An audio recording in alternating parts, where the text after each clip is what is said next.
Okay, so we started solving the cantilevered beam problem after finishing the spinning beam problem. So this was our setup. We could be either in a plane stress or strain setting.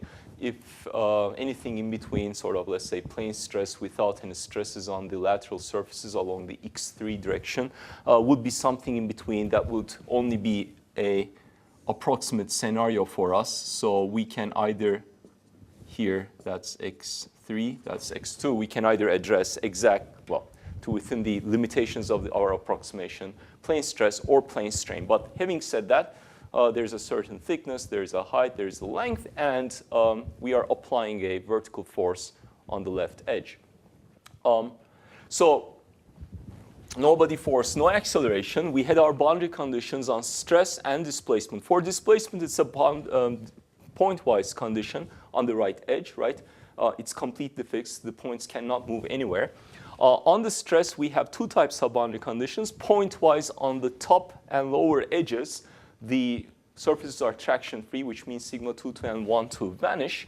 And integral-wise, essentially we said that we want to enforce static equivalence of the stress distribution on that edge, which is that it is statically equivalent to a vertical force, P, pointing downward. So those are the conditions. And we started building a problem-tailored area stress function. And that area stress function was built by observing that the normal stress, if I take a cut, the normal stress is sigma 1,1. It should be proportional to the moment on that surface, which is proportional to the distance from the point of application of the force, right, from statics. And also, of course, I know that sigma 1,1 at any cut along the x2 direction, it's going to vary. So it's going to have some x2 dependence. Here I put a general function. And just for convenience, I argue that it's better to represent it as the second derivative of some other function. So with that, we concluded that because sigma 1,1 is the second derivative of phi, and it has to have this type of a dependence, we said that phi must have this general form. And that's pretty much our starting point.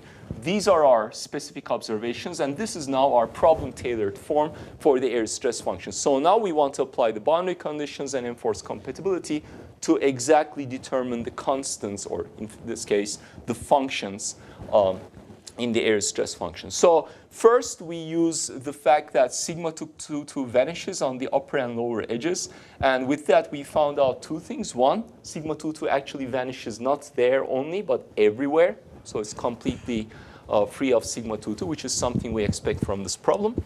And we also found out that these functions which appear here, xi and eta, are linear in their arguments x1. So there is no particular order in which we use the boundary conditions and compatibility. At some point, you have to use all of them. But really, we are looking for the fastest route to the solution. In this case, we first enforced this to make this important, these two important observations. And then we went ahead and enforced compatibility. And once we did that, I had already found out xi and eta. I also found out that eta must be a cubic function of x2. So with that, now I know that this is the form of the area stress function. And these are the forms of the three functions, the polynomial functions that appear in the area stress function. So I'm pretty much almost done. Now I know the forms specifically, but I now need to determine the constants. And I still have many boundary conditions that I can make use of to determine exactly what they are. So we're going to start doing that this time. So let me first put everything together, in particular that together with those, and give you a status update on the area stress function.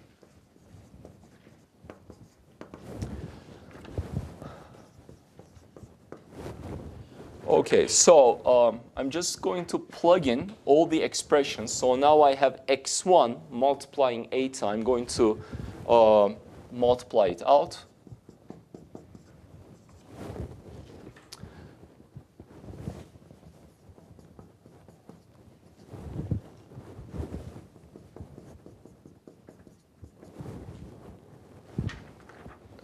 And at some point, I will observe that there are terms that multiply equal polynomial terms. I'm going to combine them as well. So then comes x2 xi.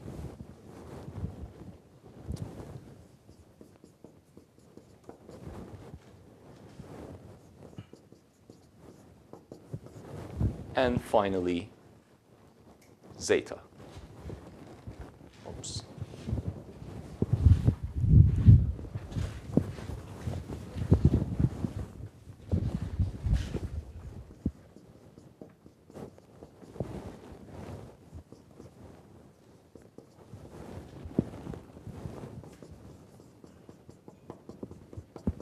Okay, that's just the substitution of the individual terms. And now we can go ahead and combine terms that multiply equal polynomial expressions.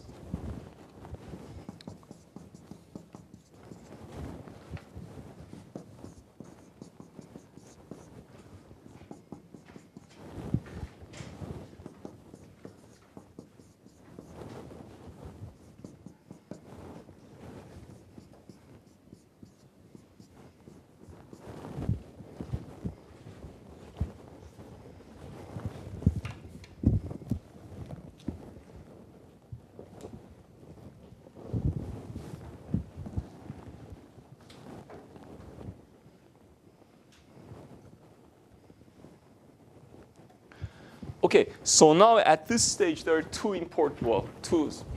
straightforward points to make. So first of all, constants in phi are of no relevance to us because stresses involves two derivatives. Eventually, if I want to find out displacements, they involve one derivative at least. So this constant, I just put it at some point to have the most general possible expression, but really, we don't need it. So if you are very experienced with the method, eventually while I was constructing zeta, I could have immediately omitted this constant because it is irrelevant, I know. But at this point, I want to always write the most general functional form. So that's first. And the second thing, maybe it's not that straightforward while we were finding the individual functions, but eventually what matters is the complete phi and not the individual contributions xi, zeta, and eta.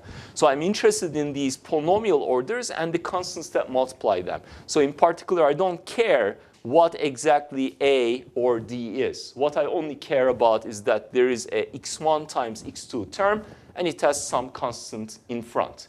So I'm not going to try to attempt what these are.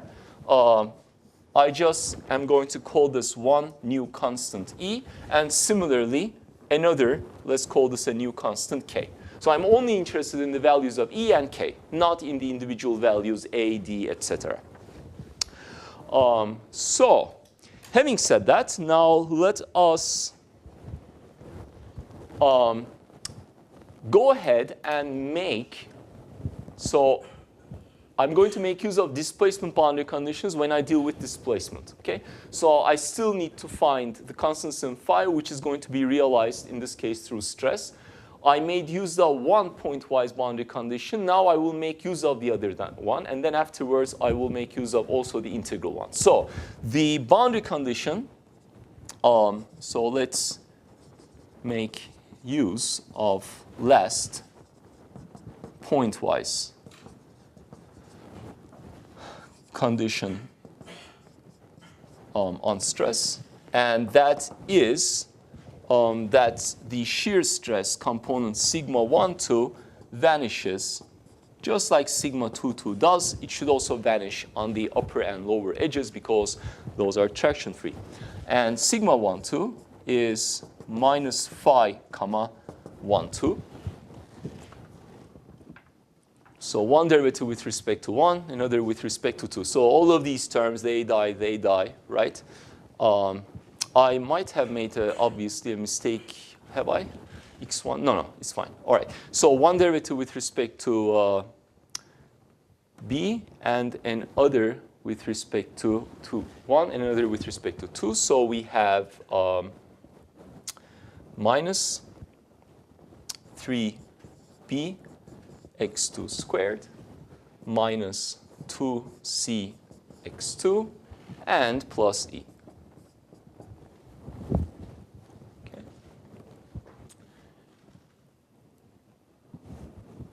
So that is, minus e. And that is supposed to vanish at plus minus h over 2.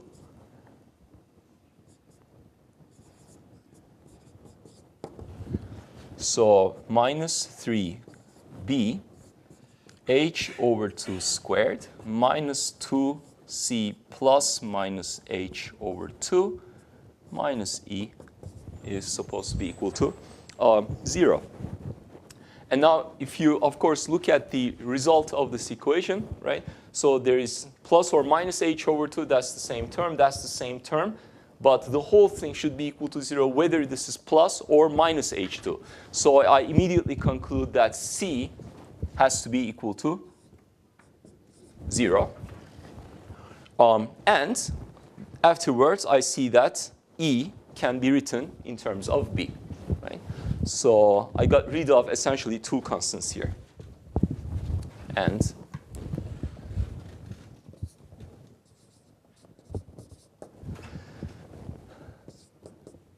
e is equal to minus 3b h over 2 squared.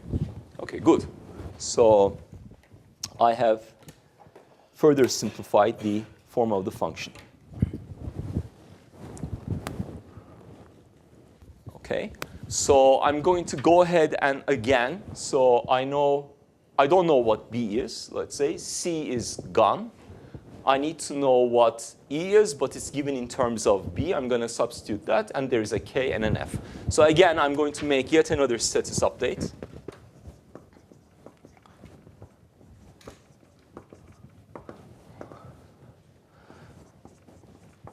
So now we have phi equals b x1 x2 cube minus 3h over 2 squared b. So that together, everything is e, right? X1, x2, and plus kx1 plus f.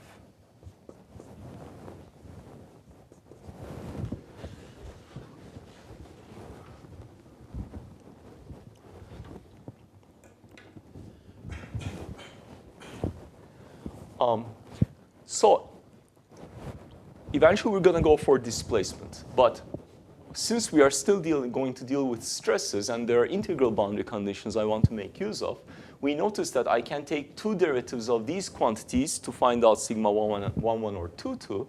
Sorry, 2, 2 is gone, but to find sigma 1, 1. But these vanish if I take two derivatives. So these are irrelevant to stress. These are relevant to displacements. Okay, so presently we can sort of forget about them, but eventually we'll come back to them. Okay. All right. So,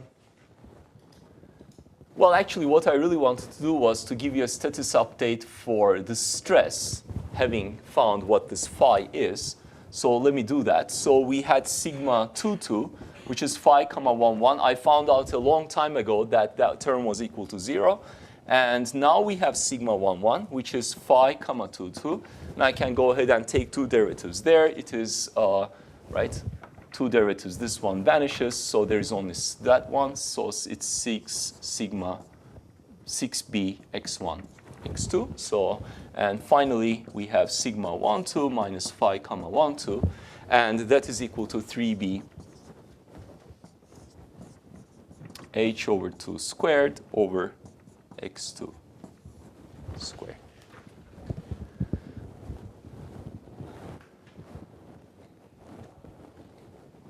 Okay, so we have the updated form for the area stress function, and we have the stresses as well. And now, to determine this constant b, I'm going to make use of integral boundary conditions on stress, which says that on the left edge, I have a stress distribution that is statically equivalent to a vertical force. Okay, so let's do that over here.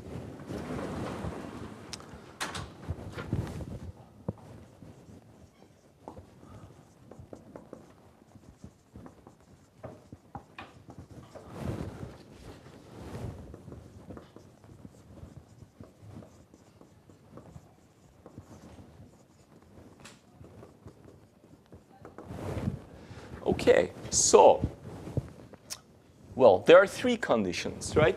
the net normal force on the left edge should be 0.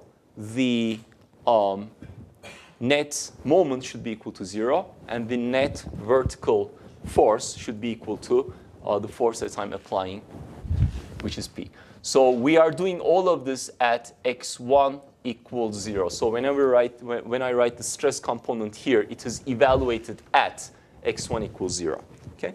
So in fact, it might be a good idea to indicate that explicitly. So sigma 1 evaluate at x1 equals 0, x2 integrated over x2. So that's the net force per unit thickness along the x1 direction, and that should be equal to 0. So similarly, if I take the moment of that function, so that is the moment per unit thickness, that is supposed to be also equal to 0. And finally, if I integrate the shear stress, I should get force per unit thickness.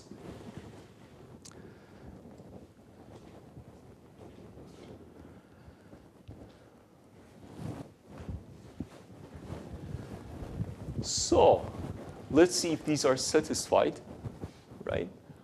I have the expression for both sigma 11 and sigma 12 on the board over there. So now sigma 11 is evaluated at x1 equals 0. It's identically 0. So I don't need to do anything. Sigma 11 has already vanished. Okay? So it's already 0. That's already 0. So these are checks. I don't need to worry about them. This is what I need to worry about. And if you go ahead and substitute, what you will find is that this integral is equal to 1/2 bh squared. Okay? So substituting sigma 12 from that expression over here, carrying out the integral, is equal to 1/2 bh squared. It should be equal to p over t. Okay? And therefore, I find the value of b.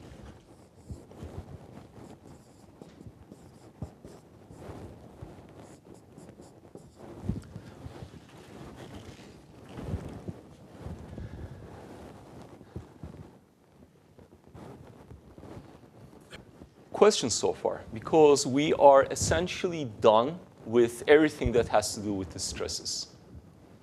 Right? So soon we're going to handle displacements. Do you have any questions?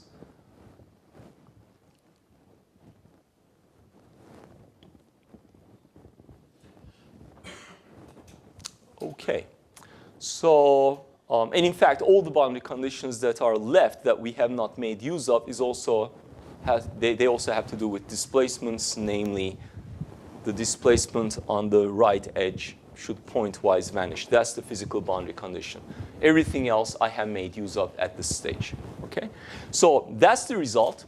So now I know the value of b as well, but before writing the final expressions, what I would like to do is, essentially, it turns out we have results that we already know from our first mechanics course, ME 231, and I'd like to point out that relevance. It's not obvious at this stage, but once I draw a few figures, it will be quite clear to us what is going on. So let me try to perhaps squeeze that in here. There's enough space. So I'm going to continue here and say, let's reformulate in terms of ME 231. Convention, let's say. Because that's really a convention. We have some equations that are embedded in our memory. Let's try and take them out. So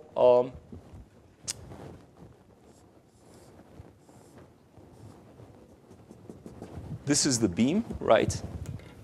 And we have our x1 coordinate and x2 coordinate. And there is a force that is applied at the end, P, and the cross-sectional area is given by two dimensions, T and H. Okay? So what we can do is we can go ahead and take a cut at any point, right? And then we can draw the free body diagram of the portion that I've taken a cut. Okay, so So we have a piece length x1. There is a vertical force at the left side. And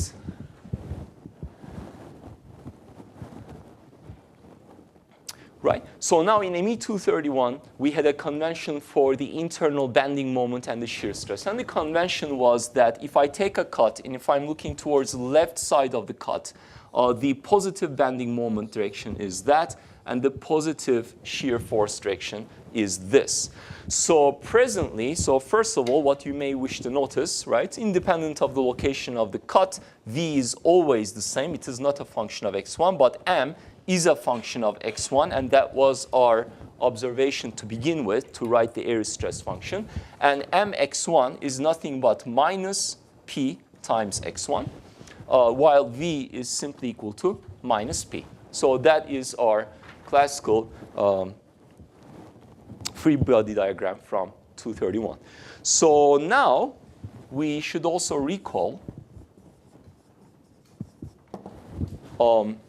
two more things.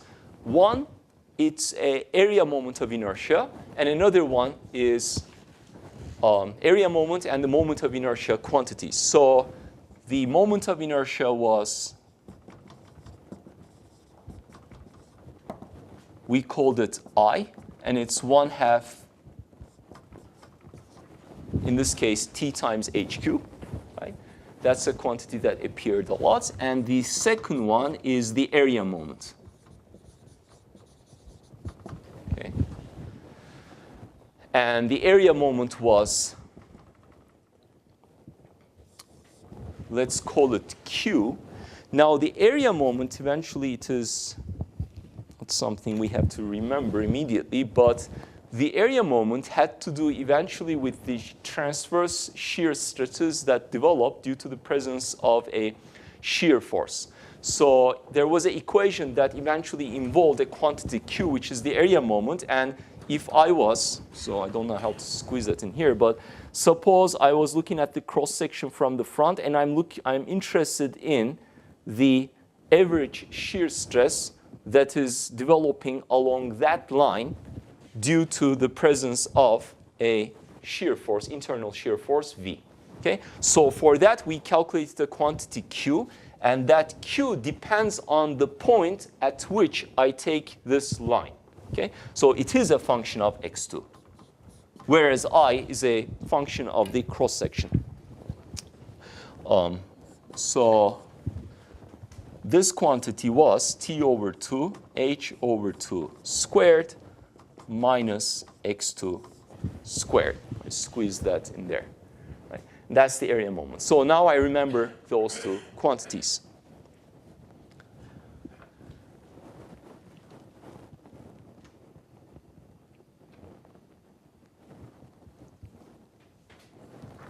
Okay.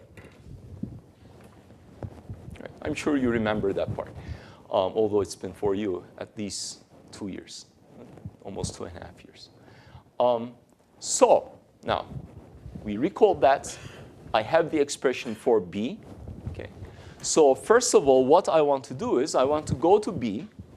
There is a TH cube, right?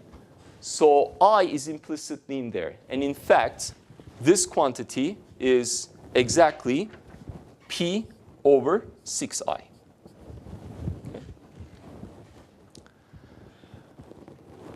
Now, that's the way I'd like to represent B. B is equal to P over 6I. And therefore, now I can go ahead and substitute that over here. Sigma 11 is equal to P over 6I, or P x1, x2 over I. Okay?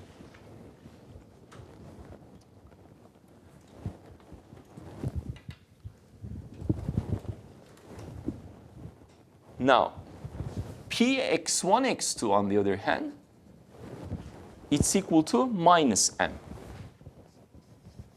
So this result is essentially equal to minus m, which is a function of x1, x2 over I.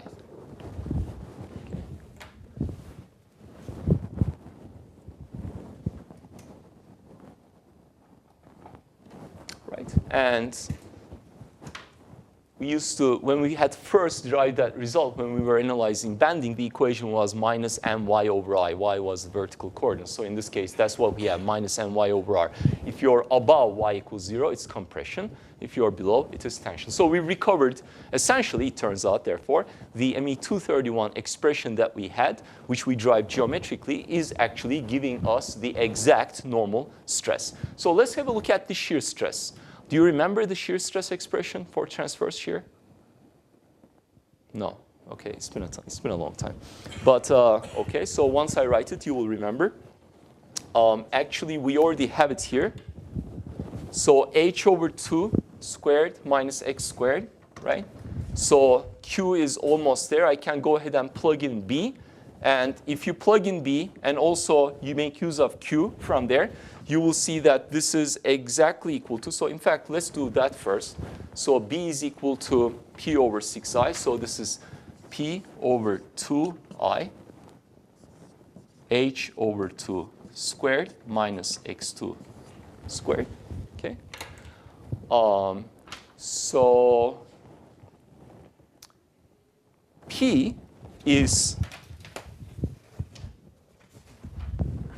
is equal to minus v, right?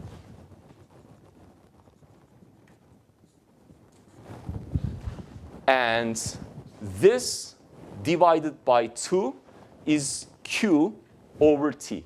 Okay, so I'm going to plug in q over t instead of that divided by 2. So that's equal to minus v q over I t. Okay, which perhaps now you remember as the transverse shear stress distribution formula, right? And that's the result. So it turns out that the shear stress that we obtained in 231 was also exact within the limitations of all the approximations that we have made. All right. So now, since we obtained these nice results and we see that, well, what we had done before was already pretty good. But now let's have a look at displacements. It turns out in these types of problems, stresses are already captured quite well. And it's not surprising because it's a stress-based approach. I expect a very good approximation of the stresses. And now we're going to go for displacements. And it turns out that in these types of problems, displacements are a bit of a thing to worry about. And in fact, they are a little bit, let's say, there are a few tricky points that one needs to be careful about. And for that reason, after we are done with this topic, what I'd like to do is I would like to go back and recall the beam theory that we discussed in ME231, within which we developed both these equations as well as how beams deform. So what we are analyzing is a beam. So now I will look at its deformation as well. And that would be sort of like an exact deformation. And then we're going to make some observations. And immediately we're going to recall some of the deformation assumptions that we made in ME231 as we were deriving results such as this one. And we're going to see that there is a mismatch. And therefore, we're going to look at afterwards its implications of those mismatches. Okay. So for stresses, again, I highlight these are in very good shape. But for displacements, there are some features that we need to be careful about. And we're going to examine those more closely. So worrisome in the sense that we learned something in our undergraduate mechanics course. Now, from this solution, we will observe that they are violated. So then the question is, well, how important are those violations? And when are those violations negligible? Okay. All right. So, good. Let us, therefore, since we've completed the problem solution, let me go ahead and find the displacements. So first, what I'd like to do is, since I now found out what B is, and I will need phi to find the displacements, let me give you now a status update for phi. So we have phi equals, after you plug in, it's straightforward. I'm going to skip the details and combine terms appropriately.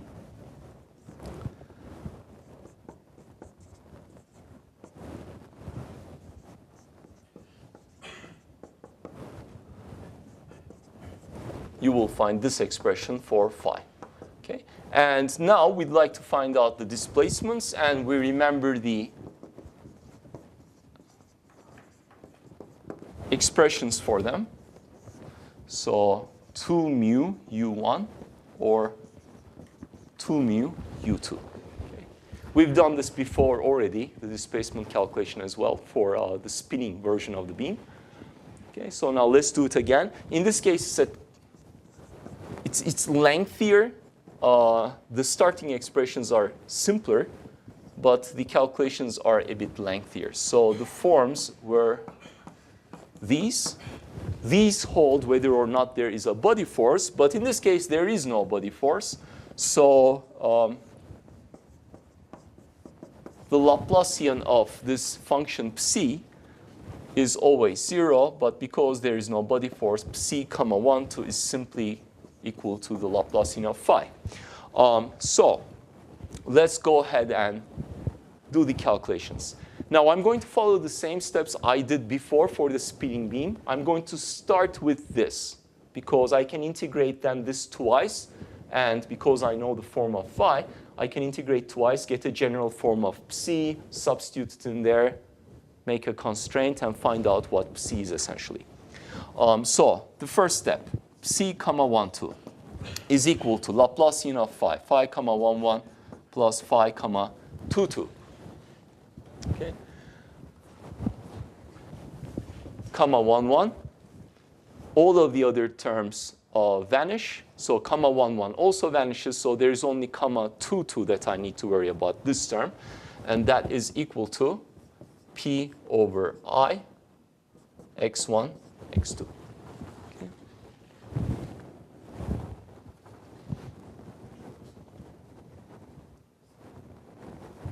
And therefore, I can integrate this now twice. So psi x1, x2 is equal to, so once with respect to x1, once with respect to x2. So P over 4i x1 squared, x2 squared.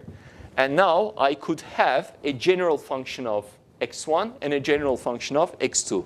And let us call those f of x1 and g of x2. The steps are quite similar to the previous problem we solved. So that is the general expression for psi. And now I go for the second expression, which is that the Laplacian of psi should vanish. Okay? So 0 is equal to Laplacian of psi, which is psi comma 1, 1 plus psi comma 2, 2. So we can go ahead and calculate that. So we have from the first term P over 2i x1 squared plus x2 squared, and then we have f double prime x1 plus f double prime x2.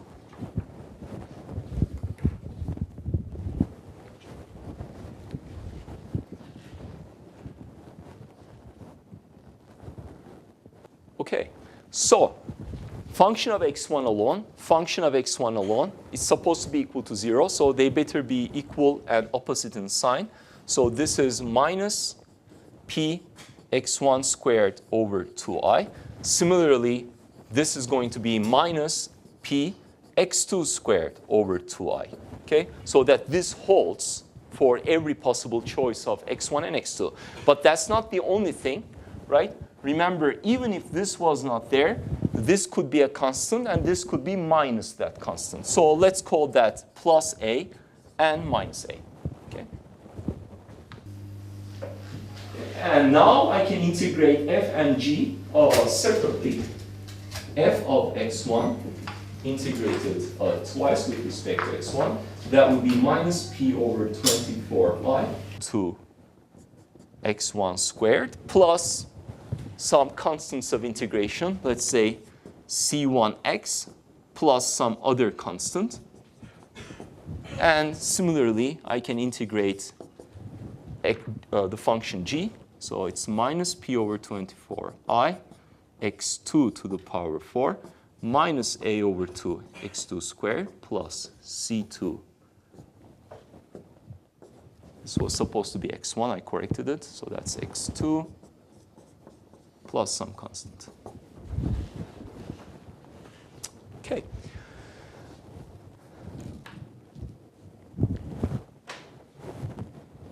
All right, and eventually, into the displacements, right, f and g are functions that appear in the expression for psi. And only the derivatives of psi go into displacements. So these constants, I just put them for consistency, but they are really irrelevant. So I don't need them. I will throw them away. Okay, so there you go. I found out also what psi is.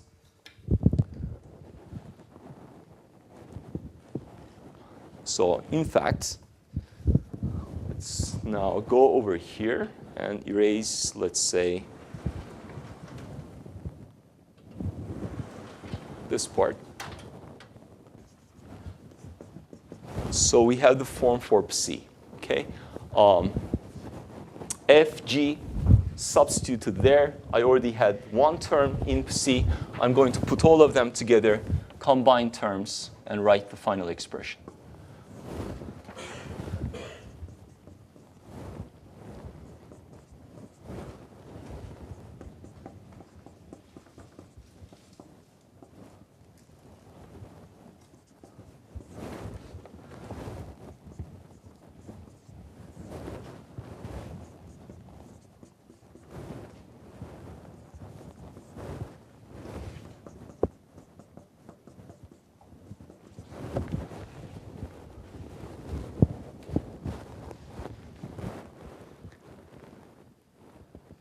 Now, the air stress function approach is already super exciting, right? I mean, it is cumbersome a little bit at times.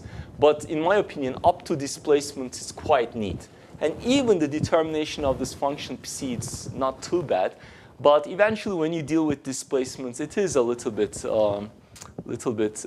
cumbersome, really. So I have to go ahead, take the derivative of that function, take the derivative of that function, put everything together. It's a mess. And then still, I have to import some boundary conditions on it. But luckily, you don't have to do it because I've done it for you. You can just write the results. So the displacements are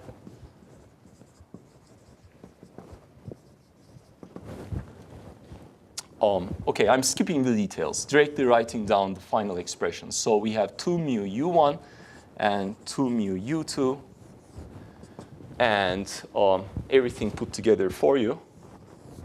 So minus p, 1 plus omega, 6i, p omega 6i. Remember what omega is always. It is not the angular velocity or something. There is no angular velocity in this problem. It is the problem that determines whether it's the constant that determines whether it's plane stress or strain. So x2 cube, x1 cube plus p omega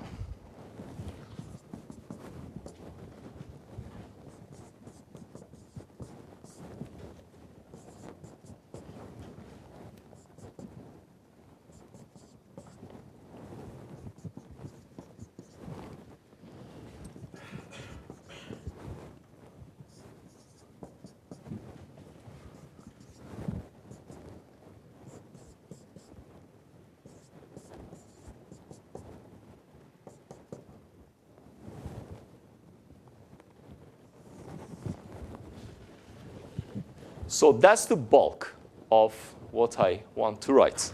But there is more. And let me write that part down here. So it's continuing, right? So vectorial expression equals. There are two other terms. I am writing these separately on purpose.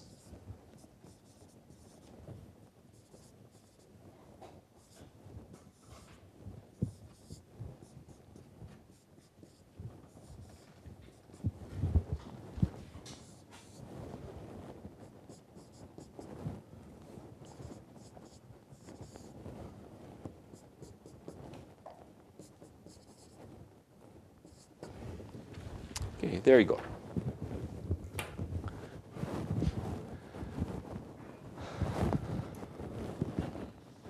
Once you're able to put everything together, it's not too messy.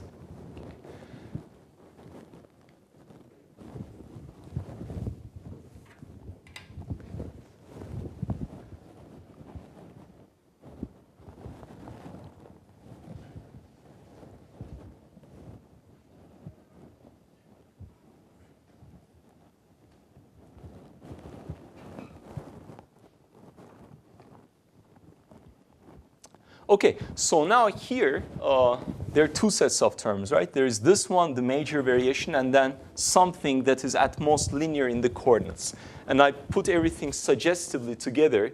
You now see that. So first of all, these are constants. I don't know what they are, but they are constants. So the first thing is, I noticed that these constants have to do with rigid body displacement, right? I don't know what the constants are, but let us call this everything. Let me call it D1, and let us call this D2, okay? So by keeping the whole deformation fixed, if I vary D1, there's a shift in the horizontal. If I vary D2, there's a shift in the vertical direction, okay? And this term has to do with rotation about the x3 axis, and that rotation is through a small angle. Let us call it beta. So that is beta. That is also beta. So this is rigid body rotation. That is rigid body displacement.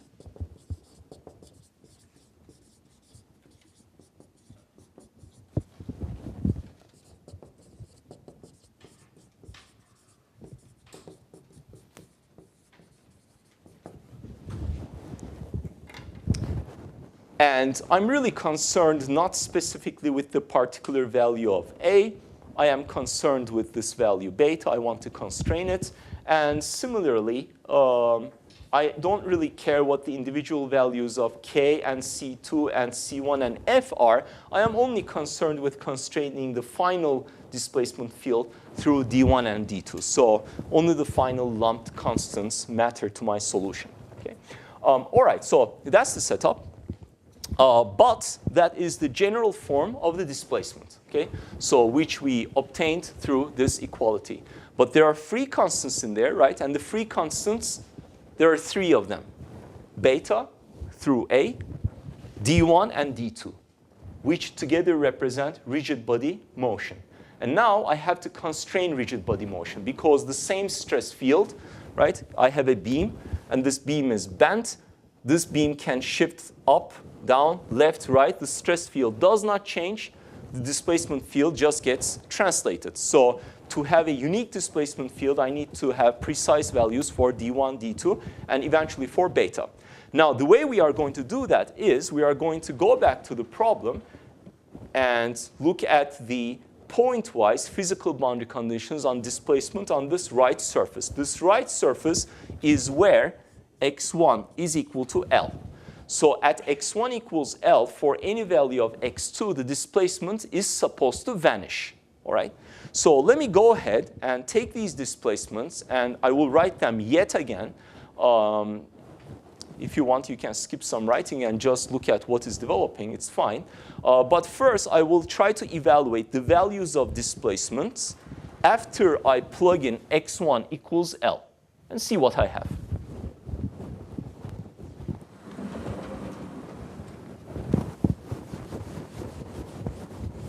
And I hope at this stage that they will vanish, because that is the physical boundary condition.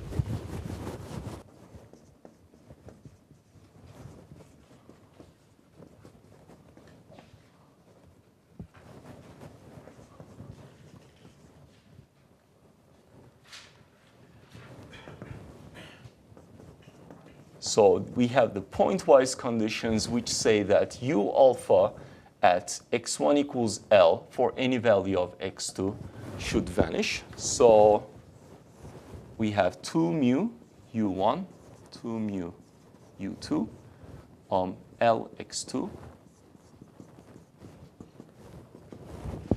And the first one is minus P 1 plus omega 6I.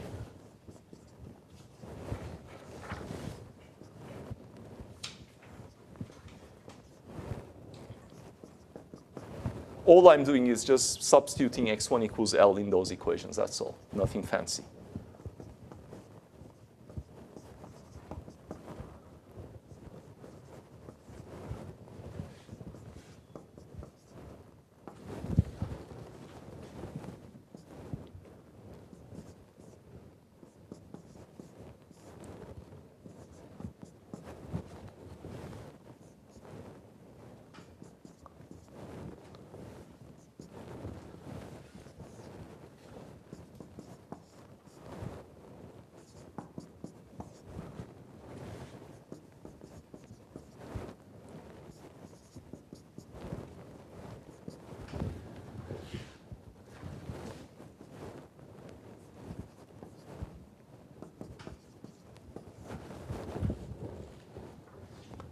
think you are already starting to realize why I call the displacement part cumbersome. We have to write all of this stuff again and again, but don't worry, eventually something interesting will come out of all this.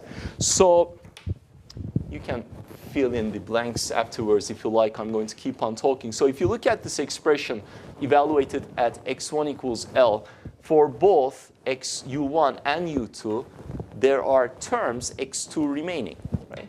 And what I want is that these vanish for any possible choice of x2. And obviously, it's not possible for that to be. This has to be 0. This has to be 0, right? I mean, for instance, here I can choose beta so that this vanishes because beta is of yet an undetermined parameter. But there is nothing I can do for this. P is my loading parameter, so it is obviously not 0. So I see that a pointwise satisfaction of the boundary conditions on displacement, it's impossible to satisfy. So there is not really a conflict with anything. It's just that my solution is unable to satisfy this condition. And that is because this condition, eventually when you look at the numerical solution as well, will introduce some end effect within this region, okay, that will quickly disappear as you move from the support.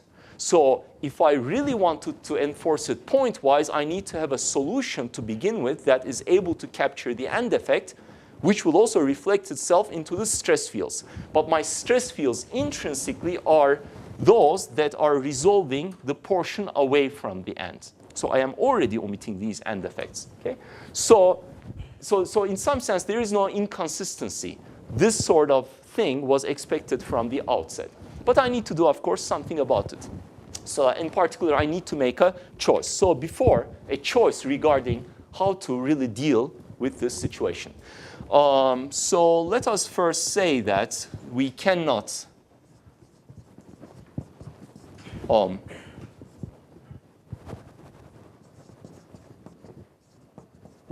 satisfy these, and the idea is that we need to relax this condition on the displacements that have to do with the end effect.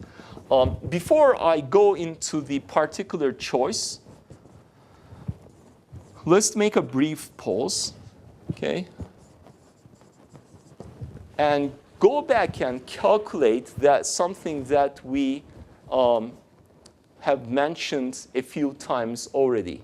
So I know how to calculate displacements from strains from displacements, but there was one other quantity actually which we discussed when we were discussing the forms of the displacements within the area stress function approach. The other thing is rotation. Okay, there is a rotation matrix, and the rotation matrix component in a two-dimensional setting gives us the physical rotation, and let's call that rotation presently theta, about the x3 axis.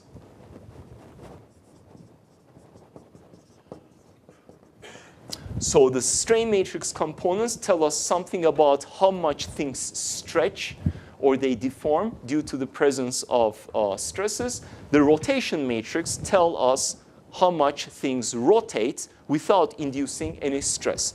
And the rotation matrix component, omega 2,1, is the only thing that appeared in 2D. You can go back even to your notes from the second week and see this quantity.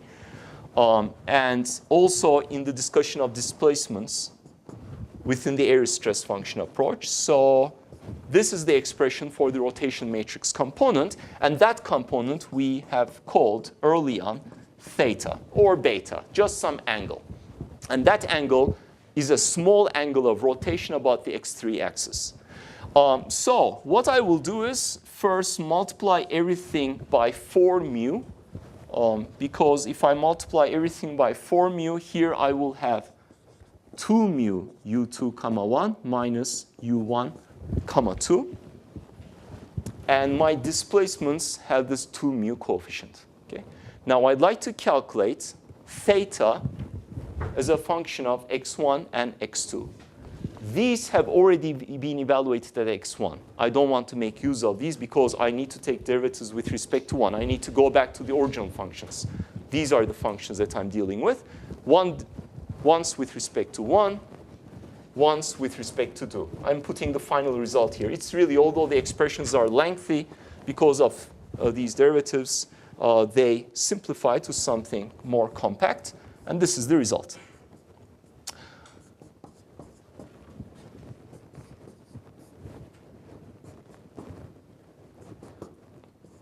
So although the steps are straightforward to fill out, I do encourage you to carry them out yourself and make sure that you get these final results. Okay. So now that is the rotation of small elements at any point along the beam. So in particular, so for instance, if I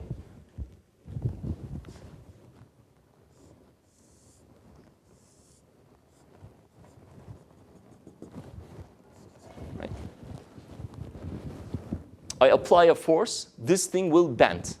When it bends, for instance, if I draw a line here, due to the deformation, this line will deform, okay? And it will also, together with deformation, it will move so as to somehow have a rotation. So suppose I were to draw a very short line. It's perhaps at that distance you cannot see, but I have drawn a very short line along a certain x1 position at a certain x2 position, very, very short line. And that short line will rotate by exactly this amount in radians. That is the meaning of theta due to the presence of this deformation. Okay? And that is the expression for that rotation. Okay. So now, what can we say about the rotation of that line? Right on the support. It's 0. Okay? So the rotation, in fact, at x1 equals L for any value of x2, if I draw a very short vertical line, the rotation should be 0, just like the displacements. But now I observe that the displacements really cannot be equal to 0 at every point. And similarly, if I now evaluate the value of rotation at x1 equals L, I will obtain, right? I'm just going to plug in x1 equals L, so I have the particular expression I will need, eventually make use of. So P omega I L squared plus 2 beta cannot vanish for any possible choice of x2. So just like the displacements, the rotation is somehow, there's a condition on it implicitly that is induced by the conditions on the displacement, of course. There is no displacement, and hence there is no rotation.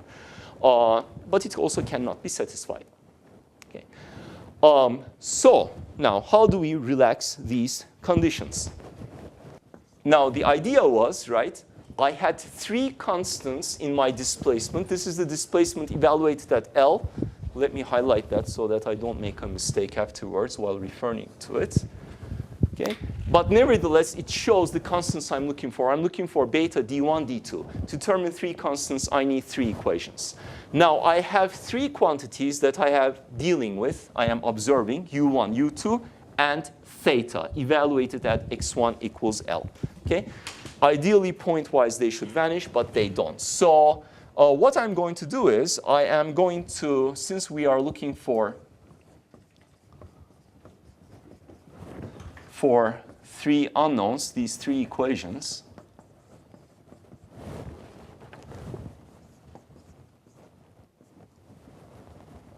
so there is a beta, there is a d1, and there is a d2.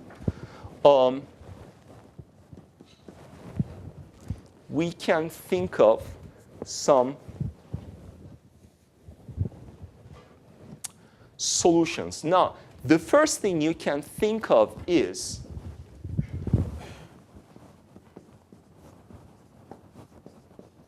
an integral formulation. Okay? The integral formulation, we've done this once for stresses. So the stresses in the spinning disk problem, sigma 1, if you remember at the right edge, cannot vanish point-wise. We said that if I integrate it, it should be statically equal to whatever force we have, which was 0. So that's what we did. We relaxed the boundary condition through an integral formulation. So in this case, what I could say is, if I integrate this over x2, it is not point-wise 0, but it is, when I integrate it, it's equal to 0. Okay? So point-wise it's not 0, but its mean is equal to 0, let's say. You can do the same thing for u2. You can do the same thing for theta. 3 conditions in an integral form, which generate 3 equations for beta, d1, d2. This is a little bit tedious. That's what I find, at least. So I'm going to go for something that is more conventional. And that more conventional approach is to observe that actually, if you look at the stress field, so I'm going to slide down and just remind you very quickly, when I look at sigma 1, 1 at x2 is equal to 0, and x2 is equals 0 is this line in the middle, which we used to call the neutral axis in our ME 231 course. On the neutral axis, the normal stress vanishes. So x2 equals 0 for me has a special meaning. Okay?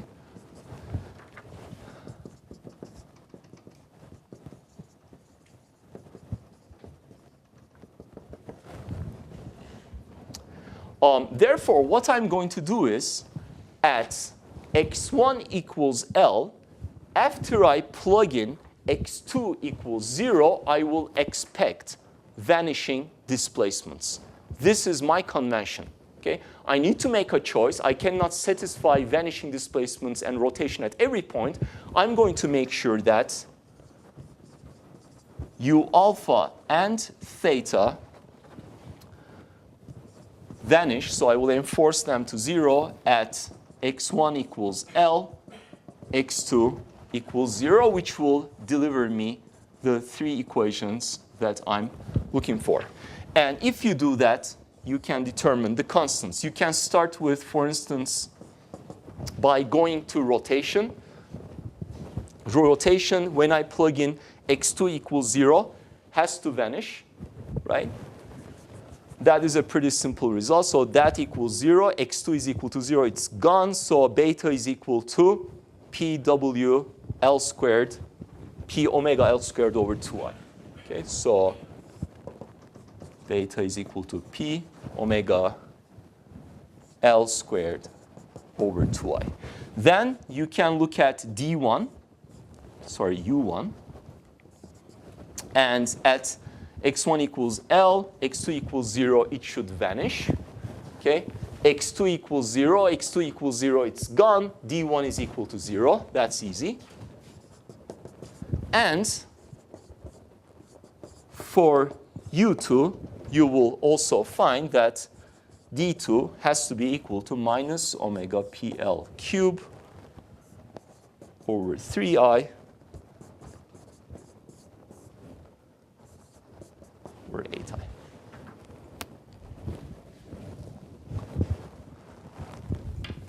And we're done.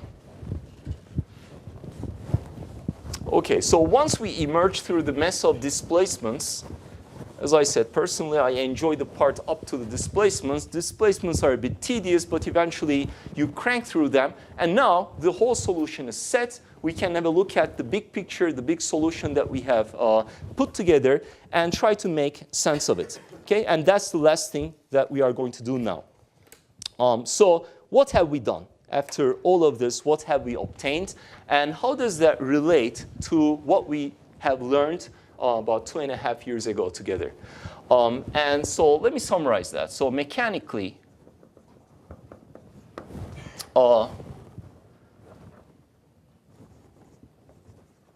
we have obtained so far the following result. Okay, so we had a beam.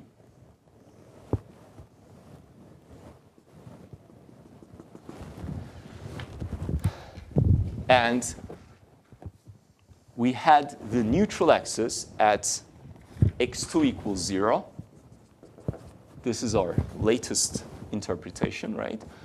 There is a vertical load P.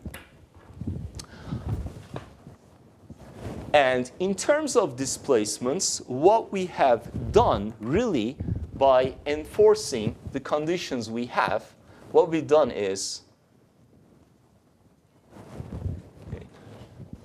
before deformation, this is how the neutral axis looks. I'm not drawing the rest of the body, only the neutral axis. And I picked point x1 equals L, x2 equals 0. That point lies right here. And I said that that point does not move anywhere.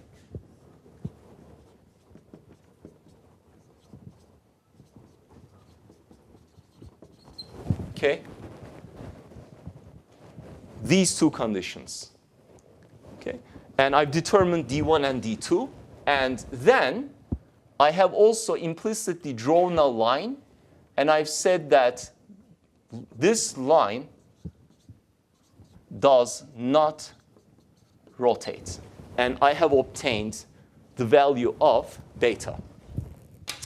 So as a result of those constraints, the line, the neutral axis that was initially like this, after deformation, because this line is not rotating, after deformation, the neutral axis will be constrained to remain tangential, at least in this portion, to this dotted line. And afterwards, it will come down like this. Okay?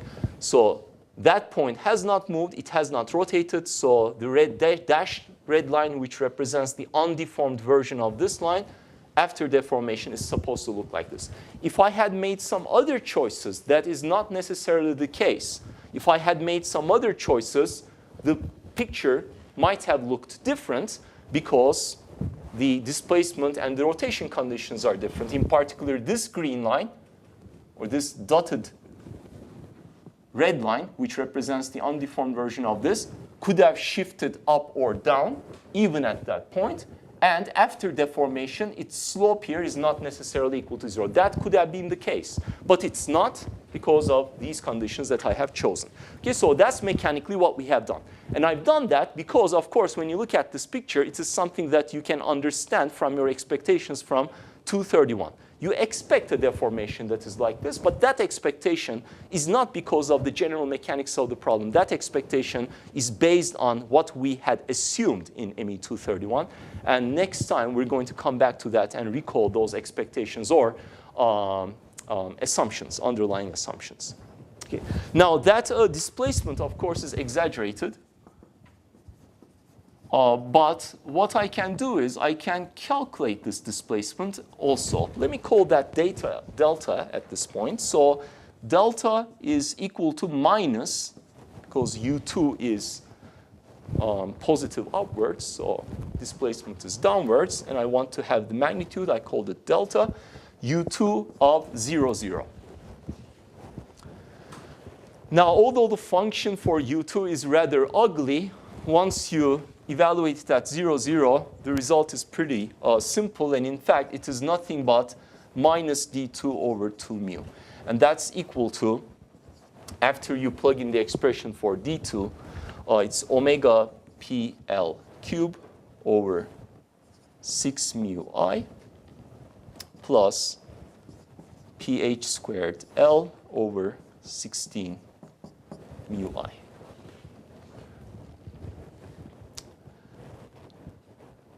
Okay, so before, and this is the last thing now that we are discussing, I'm going to make a short, again, link to ME 231, and then we're going to close off, and next time we're going to discuss it in more detail.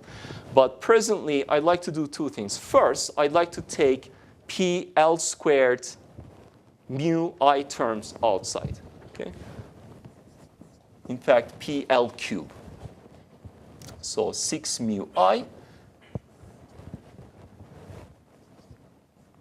So I have only omega left here, and here I have 3 over 8 h over L squared omega.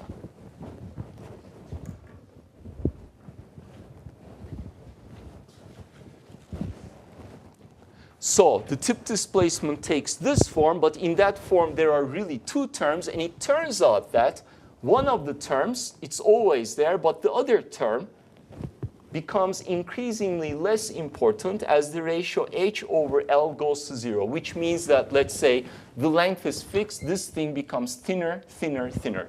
As that happens, one of the contributions vanish. Let us remember that. So it's negligible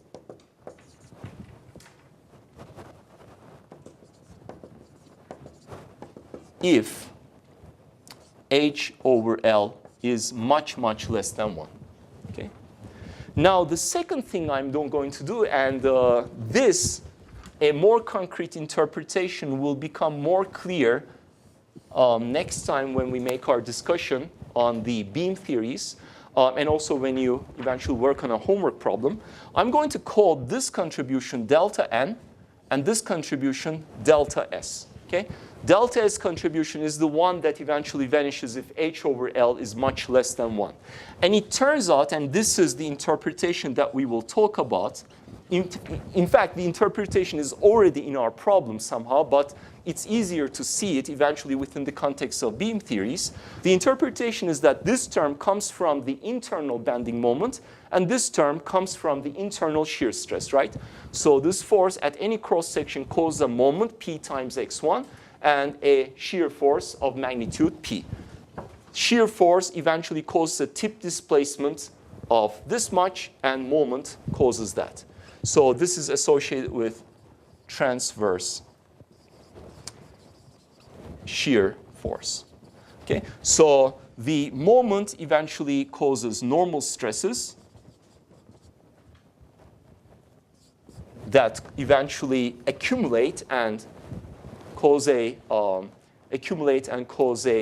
final tip displacement of that much, and shear stresses are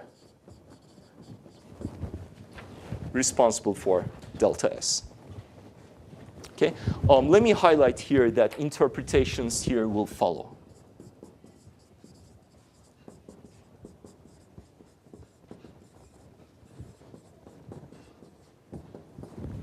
Okay, so let's not be too concerned with those at this point. So I have only a few more minutes remaining, and for this, let me erase this part.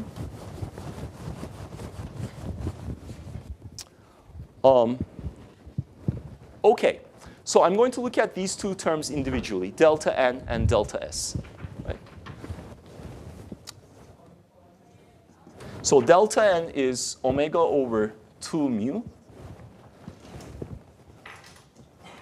PL cube over 3I. Right?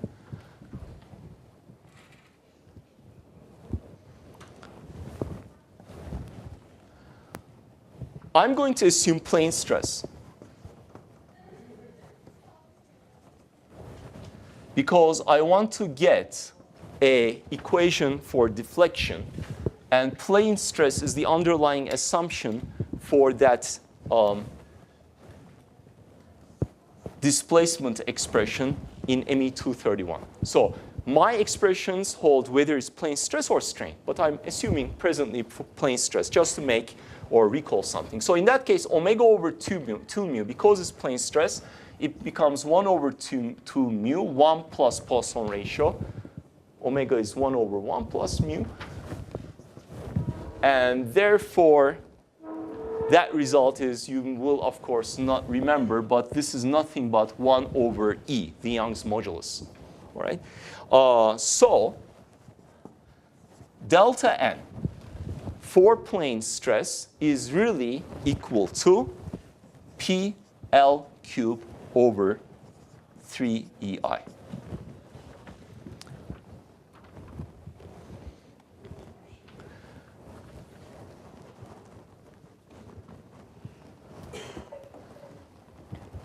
Okay, so now this is nothing, of course, immediately you can remember, but let me remind you, if you had a beam in ME231 and there was a vertical force applied here of magnitude P, and you were looking for the tip displacement, cross-sectional moment of inertia I, Young's modulus E, the tip displacement within the theory of ME231 was exactly equal to this. Okay? So we have recovered that result.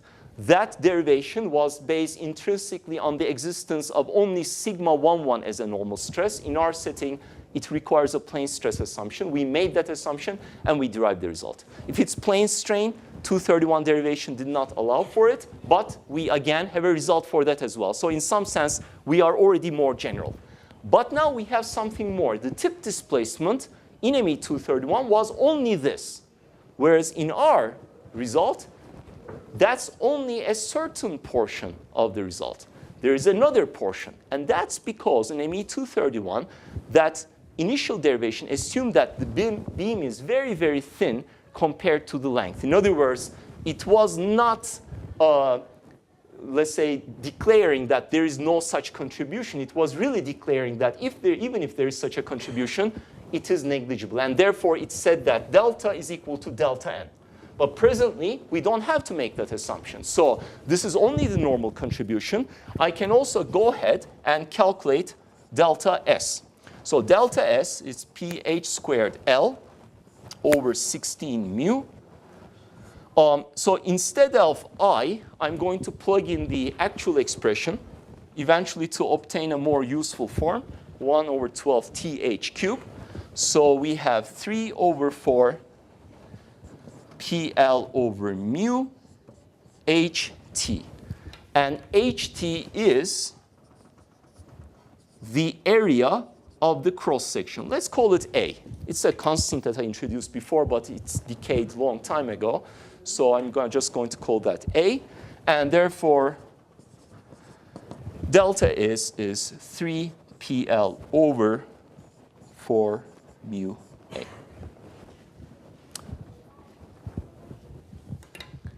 So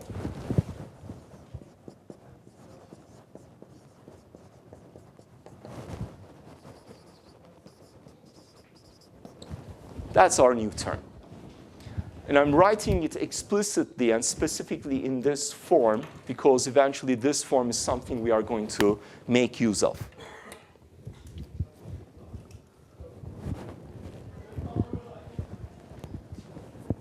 Okay, so now we are done. Just your patience for one more minute. Okay. So I've done the derivation. We've got the displacements. It turns out the stresses match the 231 results, basic theory results very well. That's good for us, but the displacements are a little bit problematic. But it turns out in ME231, we had made some assumptions, and within those assumptions, that term was not important anyway, and that term had to be evaluated for plane stress. And if you do that, there's also a good match. Otherwise, there are some new terms. But let's leave that aside and just qualitatively even look at the assumptions and just briefly recall, and I will remind you again, the assumptions that underlie the derivation of the stresses, in particular the normal stresses in ME231. Okay? So this is the neutral axis. Okay? And this is a vertical line with respect to the neutral axis, initially perpendicular to it. And now the beam deforms. Do you remember the assumptions regarding the red line after deformation? It is initially a straight line, and after deformation? Do you remember at all? Plane sections, after deformation, remain planar. Okay, maybe you don't, well, you obviously do not recall. But after deformation, plane sections can rotate but remain planar. But not only do they remain planar, after deformation, we had assumed that plane sections remain also perpendicular to the neutral axis. That was our underlying assumptions for the derivation of the flexure formula for the normal stresses in ME231. Plane sections remain plane, and they remain perpendicular to the neutral axis after deformation. Let's have a look at the displacement field. It is evaluated at x1 equals L, but nevertheless, we have the main feature. Okay? First of all, do plane sections remain planar after deformation? Plane sections remaining planar means pure rotation. I don't know by how much, but pure rotation. And pure rotation requires that U1, okay, displacement in that direction, okay, U1 is linear in x2. I have a linear term, but I also have a cubic term. So plane sections do not remain plane. And if they do not remain planar, it really is meaningless subsequently to talk about whether they remain perpendicular to the neutral axis. Because if this line is not planar anymore. I don't know how it exactly looks like. What does it mean for it to be perpendicular? So it turns out that there is a very fundamental mismatch between our exact result and the assumptions that underlie ME231 results. Okay, so let me just also make a use of note of that.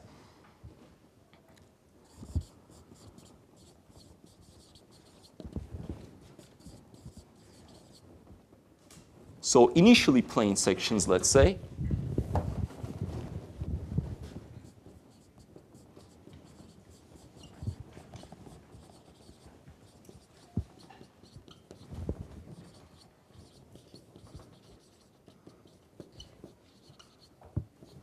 They do not remain plane, hence not perpendicular to neutral axis after deformation.